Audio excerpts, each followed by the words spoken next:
इसमें संधारित्रों का संयोजन पढ़ा था।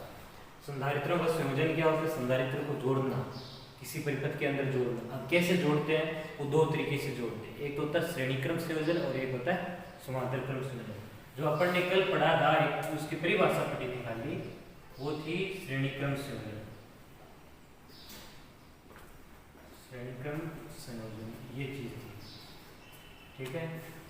अब श्रेणीक्रम संयोजन क्या होता है कि जब भी, इसकी परिभाषा मैंने बताई थी कि आपके पास मान लीजिए 3 कैपेसिटर है, संधारित्र है,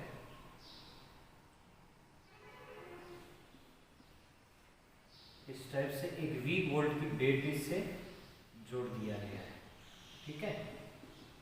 ये V वोल्ट, यहाँ पर जो विभव होगा वो V1 होगा, धारिता C1, विभव V2, धारिता C2 और विभव V3 और धारिता C3।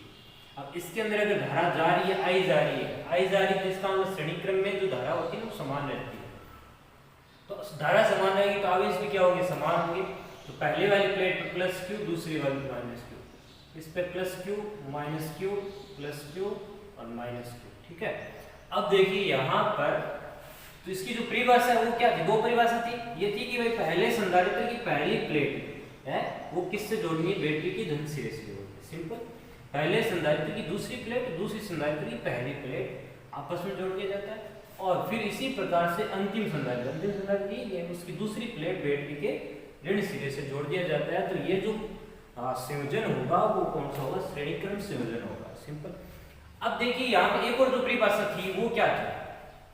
वो ये थी कि संधारित्रों का ऐसा संयोजन जिसमें प्रत्येक संधारित्र में उपस्थित आवेश का मान तो क्या रहता है? समान रहता है, लेकिन विभव का मान क्या रहता है? भिन्न भिन्न रहता है, ठीक है। ये आपने परिभाषा पढ़ ली थी कल। अब देखिए यहाँ पर अगर अपने को धारिता निकालनी, तुल्य धारिता निकालनी है तो क्या करेंगे? तो इसमें पूरा सर्किट को अपने को एक्सप्लेन करना पड़ेगा। तो क्या करना पड़ेगा कि माना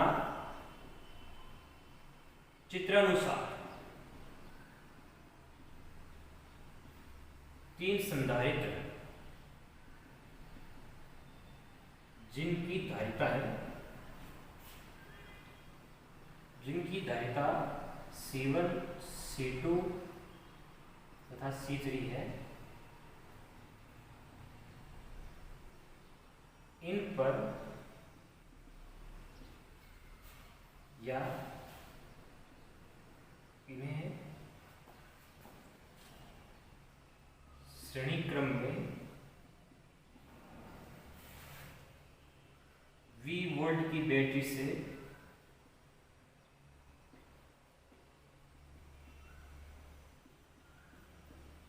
जोड़ दिया जाता है,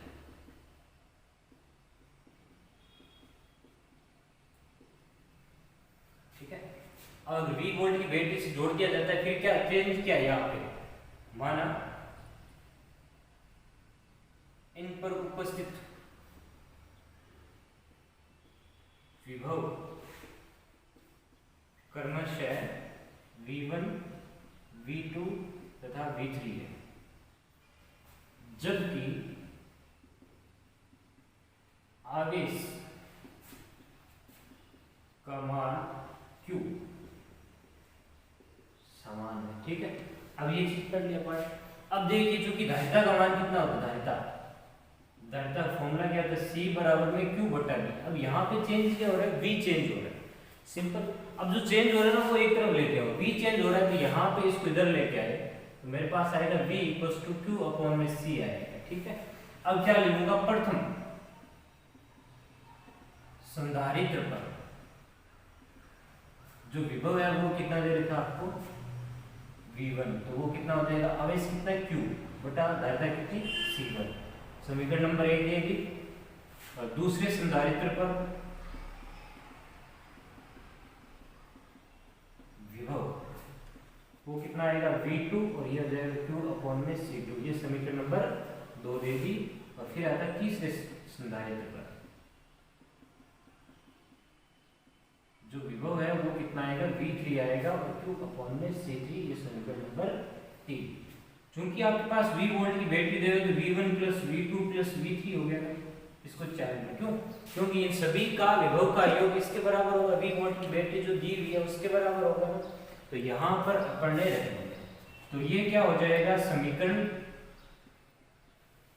1 2 3 का मान समीकरण 4 में रखेंगे।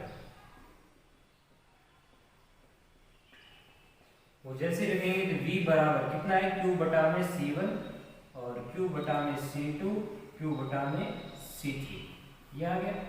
यदि आपके पास क्या हो, तुल्य धारिता C इक्विवेलेंट से लिखते हैं हो तो v बराबर हो जाता है q बटा में c इक्विवेलेंट। ये जैसे ही रखेंगे तो ये हो जाएगा आपके पास q बटा में c इक्विवेलेंट बराबर में q बटा में c1 और q बटा में c2 प्लस का q बटा में c3, ये 3 आ गया। अब देखिए कितना होता है, चेक करते हैं, ठीक है। अगर अपने पास वो चीज पड़ी q बराबर में आया हुआ q बटा, तो q अपॉन में c इक्विवेलेंट बराबर q कॉमन ले लिया, 1 बटा c1 प्लस 1 बटा c2 प्लस 1 बटा c3, q से q कैंसिल हो जाएगा, 1 बटा में c इक्विवेलेंट बराबर में 1 बटा c1 प्लस 1 बटा c2 प्लस 1 बटा c3, ये आया अपने पास तुल्य धारिता। जैसे कि आपने 10वीं के अंदर पढ़ा होगा प्रतिरोध के बारे में, तो उसी प्रकार से होता है। तो यहां पर ऐसा है कुछ कि यदि n संधारित्र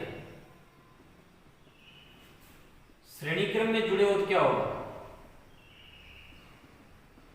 तो जो 1 अपॉन में c इक्विवेलेंट है वो कितना हो जाएगा, 1/c1 1/c2 1/c3 plus plus 1 upon में cn हो जाएगा।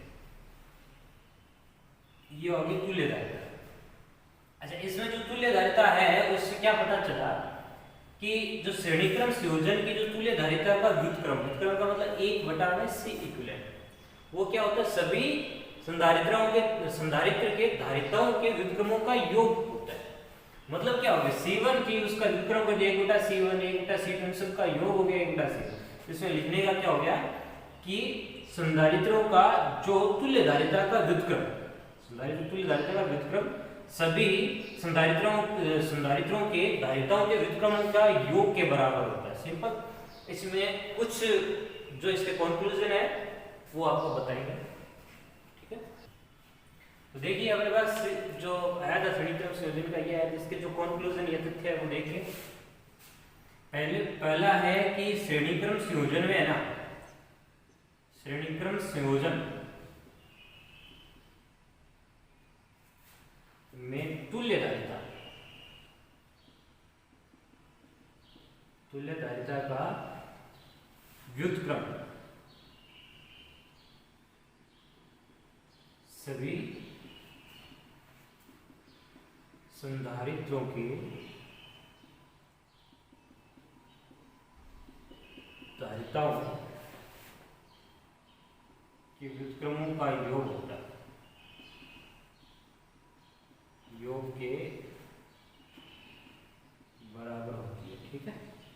ये पहली बात। तो दूसरी होती है कि जो श्रेणीक्रम संयोजन होता है उसमें जो तुल्य धारिता होगी वो सबसे कम संधारित्र से भी क्या होगी, कम होगी। ये सबसे कम संधारित्र होगा ना, उससे भी क्या हो जाएगी, कम हो जाएगी। दूसरा पॉइंट ये है कि श्रेणीक्रम संयोजन में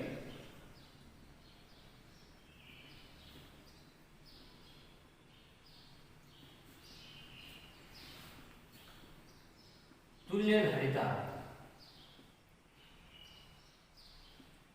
का मान सबसे कम धारिता वाले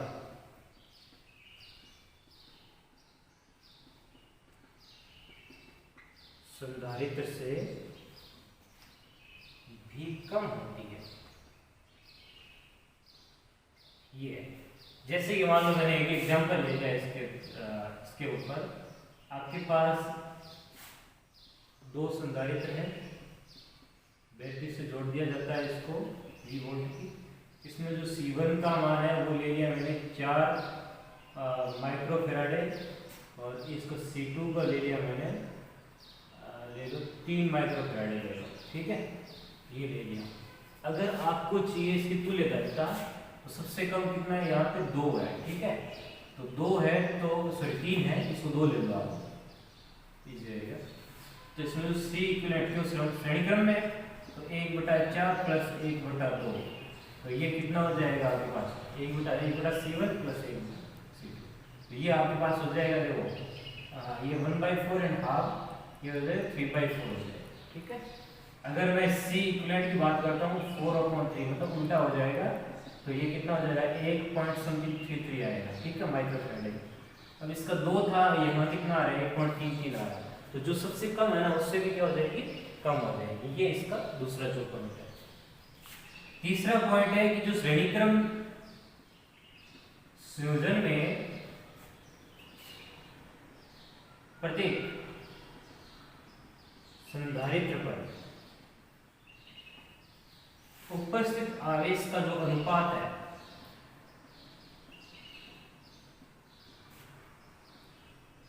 अनुपात मतलब Q1 अनुपात Q2 अनुपात, इस तरह से आपके पास कितना हो जाएगा Q1, तो Q का मान सभी का मान समान रहता है, तो यहाँ पे कितना होगा 1:1 अनुपात, इस तरह से ये सब का अनुपात कितना रहेगा 1 रहेगा। ठीक है, अब चौथा पॉइंट ये है, यदि आपके पास दो संधारित्र जिसकी धारिताएं C1 तथा C2 है को श्रेणी क्रम में जोड़ दिया जाए,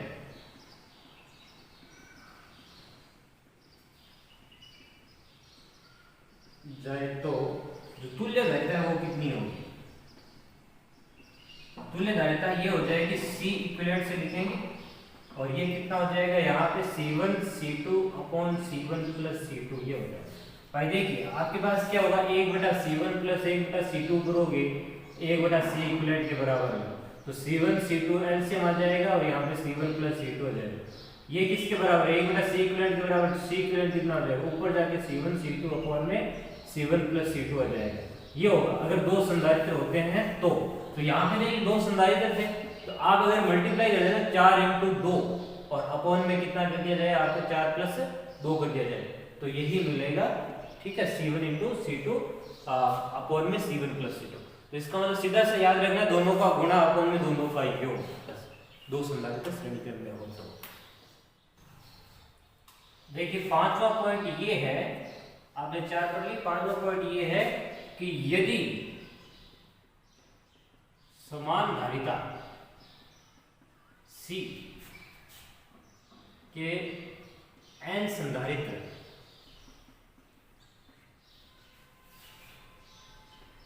श्रेणी क्रम में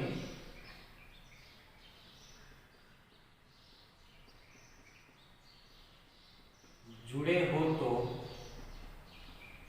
तुल्य धारिता कितनी होगी, तुल्य धारिता C इक्विवेलेंट बराबर हो जाएगा C/n हो जाएगा। ये सिंपल सा याद है। अब कैसे होगा, देखिए आपके पास मान लीजिए मैंने 2 संधारित्र ले लिए या 3 संधारित्र ले लिए, चलो मैं 2 संधारित्र लेता हूँ और इसका जो धारिता है वो ले लिया मैंने 6 माइक्रोफैराड, इसकी 6 माइक्रोफैराड ले ली। ये V वोल्ट की बैटरी से समान है, C1 का मान भी ये, C2 का भी मान भी ये। अगर C इक्विवेलेंट निकालूंगा तो ये कितना हो जाएगा, मतलब ये 2 है तो 2 वाले तरीके से कर लो, तो C इक्विवेलेंट दोनों का गुणा बटा दोनों का योग, तो ये हो जाएगा 36 बटा में 12। ठीक है, 36 बटा 12, तो ये 12 36, तो ये 3 माइक्रोफैराड है। ठीक है, अगर ये समान है तो ये अगर मैं सीधा रखता तो कितना होता, दोनों समान है। ठीक है, 6 है, C का मान 6, कितने संधारित्र 2 है, 2 का भाग लगा दिया, ये 3 माइक्रोफैराड है। तो ये जो पॉइंट है वो ये कहता है n संधारित्र अगर समान है और श्रेणी क्रम में जुड़े हैं तो उनकी कितनी धारिता हो जाएगी C/n हो जाएगी। ठीक है, अगला ये है 6 नंबर पॉइंट, अगर आपके पास कोई इस तरह से संधारित्र है, ठीक है, ये A पॉइंट और ये आपके पास है B पॉइंट, ऐसे बैठ गए। ठीक है, डिस्टेंस है वो डी दे रखी है, एरिया वो ए है, ठीक। यहाँ पे एक परावर्तन भरा हुआ है एप्सिलॉन r1 का, दूसरा इसके अंदर भरा हुआ है एप्सिलॉन r2 का, इस तरह से भरा हुआ है। आपको बोले ए और बी के बीच में तुल्य धारिता ज्ञात कीजिए, तो ए ये रहा, बी ये रहा, तो यहाँ पर इसका जो पहला प्लेट ए से जुड़ा हुआ है, दूसरा प्लेट ये मतलब ये रहा, और ये दोनों एक कॉमन है ना इसके लिए, तो ये किस में हो जाएगा, श्रेणी क्रम में हो जाएगा। तो आप इसको इस तरह से लिख सकते हो, ये क्या हो जाएगा ए पॉइंट और ये क्या हो जाएगा बी पॉइंट, ठीक है। इसमें एप्सिलॉन r1 की है, इसमें एप्सिलॉन r2 की है। मान लीजिए इसकी जो ये है विड्थ है, मोटाई है, वो कितनी है, दोनों प्लेटों के बीच की दूरी t1 है, और ये कितना दे रखा है आपको, t2 दे रखा है। अगर ऐसी कंडीशन हो तो आपके पास कितना होगा, तुल्य धारिता कितनी होगी, तो वही बात इसमें C1 कर दिया, इसमें कितना कर दिया C2, तो 1/C इक्विवेलेंट बराबर कितना होता है, 1/C1 प्लस 1/C2। अब रही बात C1 का मान कितना होता है, C बराबर ये एप्सिलॉन r भरा हुआ है, इसका एरिया है वो a दिया हुआ है, तो इसका जो फॉर्मूला होता है वो कितना होता है, epsilon 0 epsilon r 1a upon में d, d कीजिए कितना हो जाएगा, यहाँ पे t1 हो जाएगा। एक चीज यहाँ याद रखनी क्या है कि यहाँ पे अगर इस तरह से होना तो क्षेत्रफल तो रहेगा समान, प्लेटों का जो क्षेत्रफल होता है वो समान रहता है, लेकिन जो बीच की जो दूरी है वो अलग अलग हो जाती है। अगर ऐसा बड़ा हो, मतलब ये एक संधारित्र था, उसके दो अलग अलग पार्ट करते हैं, एक में एप्सिलॉन r1 और एक में एप्सिलॉन r2, दोनों का बराबर। और C2 की बात करते हैं, C2 इक्वल्स टू आ जाएगा epsilon 0 epsilon r2 a upon में t2। क्षेत्रफल हमेशा समान रहेगा ऐसी कंडीशन में, तो जो 1 अपॉन में C इक्विवेलेंट आएगा वो कितना आएगा, 1 अपॉन ये आ जाएगा epsilon 0 epsilon r1 a upon में t1 और 1 में epsilon 0 epsilon r1 a upon में t2, ठीक है। अब आप उसको ऊपर लेके जाओगे तो 1 अपॉन C इक्विवेलेंट बराबर ये हो जाएगा t1 अपॉन में epsilon 0 epsilon r a epsilon r1 और ये t2 अपॉन में एप्सिलॉन 0 एप्सिलॉन r, यहाँ पे 2 है 2a, ठीक है। जो कॉमन आ रहा है उसको ले लिए, एप्सिलॉन 0 कॉमन आ रहा है, a कॉमन आ रहा है, तो ये t1 अपॉन में एप्सिलॉन r1 और t2 अपॉन में एप्सिलॉन r2। ये जैसे ही अपन ने क्या किया 1 अपॉन C इक्विवेलेंट है, इसका एलसीएम लेके और अपन क्या कर देते हैं, इसको ऊपर भेज देते हैं, ठीक है। इस तरह से अपने को क्या प्राप्त होगा, इन दोनों की मतलब जो धारिता होगी वो प्राप्त हो जाएगी, ठीक।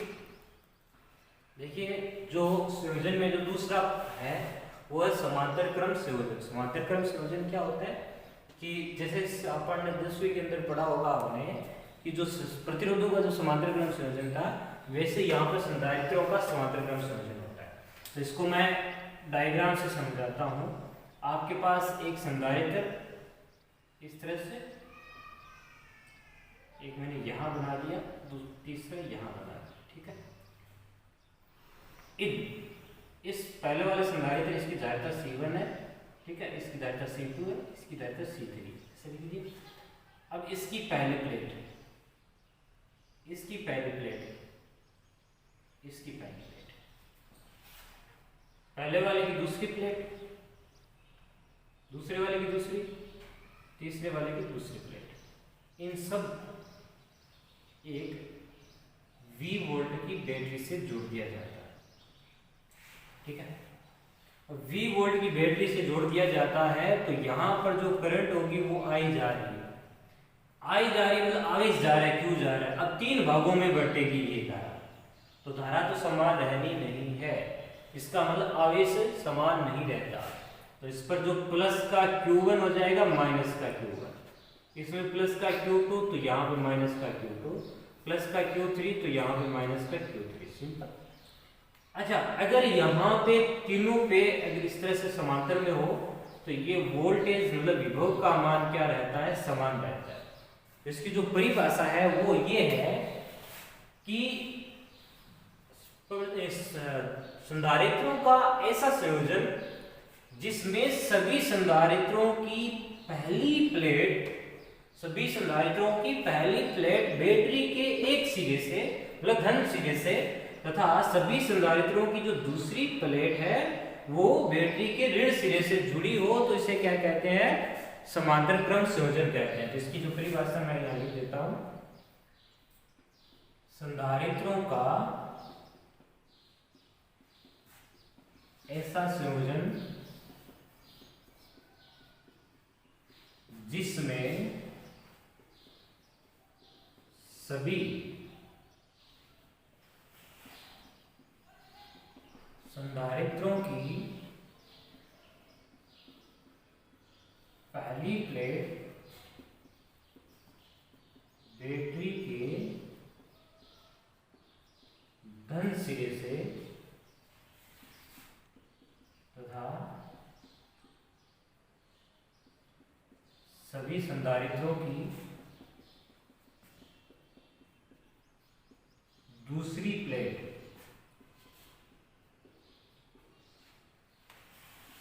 बैटरी के ऋण सिरे से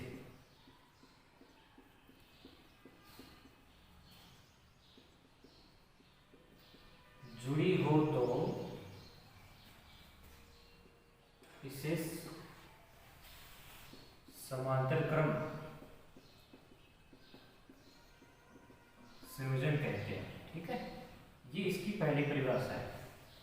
यहाँ पे जब सभी संधारित्रों की पहली प्लेट है वो बैटरी के धन सिरे से, सभी संधारित्रों की दूसरी जो प्लेट है वो बैटरी के ऋण सिरे से जुड़ी है। अच्छा, इसकी एक परिभाषा और क्या हो सकती है, जैसे उसमें किया था भाई श्रेणी क्रम में क्या होता है, कैसा संयोजन जिसमें आवेश का मान तो क्या रहता है समान, लेकिन विभव का मान क्या रहता है अलग अलग रहता है। तो वैसे ही कुछ ऐसे बन जाए। तो यहाँ पे क्या हो जाएगा, आवेश देखो अलग अलग है ना यहाँ पे, जबकि विभव क्या है समान है। तो इसकी परिभाषा क्या हो जाएगी, ऐसा श्रेणी संधारित्रों का ऐसा संयोजन जिसमें प्रत्येक संधारित्र पर विभव का मान तो समान किंतु आवेश का मान क्या रहता है भिन्न भिन्न रहता है। इसमें हो जाएगा संधारित्रों का ऐसा संयोजन जिसमें प्रत्येक संधारित्र पर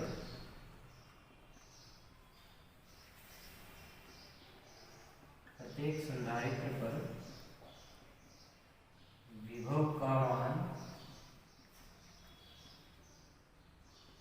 समान रहता है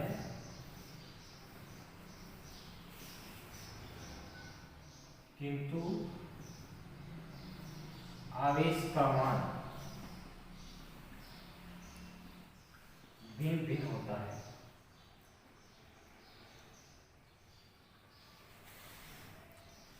संधारित्रों का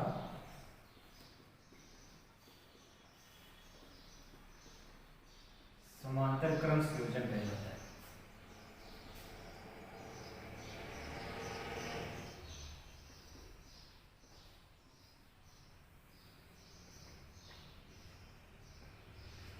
ठीक है, इस प्रकार से इसकी दो परिभाषाओं की जो भी आसान होंगे वो याद